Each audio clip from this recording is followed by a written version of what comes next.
ഇന്ന് രാത്രി എന്താ ഫുഡ്? ആ കിടക്കുന്ന കുട്ടീന്റെ സിറിലാക്കി ഈ കിടക്കുന്ന ആളിതെല്ലാം അറിഞ്ഞാലുണ്ടല്ലോ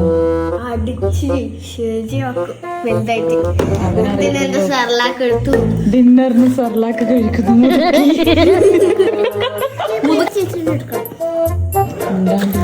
നിന്റെ മോന് ഇത് അറിഞ്ഞാലുള്ള അവസ്ഥ. അത് സർലാക്ക് നമ്മൾ കഴിക്കണം. മോന് കൊടുക്കാണ്ട് അമ്മ കഴിക്കും. നോക്കി നീ വല്ലതും അറിയുന്നുണ്ടോ? നിന്റെ സെർലാക്കാണ് അവള് കഴിക്കുന്നത്. സെർലാക്ക് കഴിക്കുന്ന ഏറ്റവും പ്രായം കുറഞ്ഞ കുട്ടി. ഈ ഗ്രൂപ്പിൽ തന്നെ പ്രായം കുറഞ്ഞ എന്റെ സെർലാക്കാണ് ഇവര് കലക്കി കുടിക്കുന്നത്. വിഷാണ് സിറിലാക്ക്. മോൻ ഇന്ന് കഴിക്കണ്ട. ഓക്കെ ഓക്കെ ആണോ? ഓക്കെ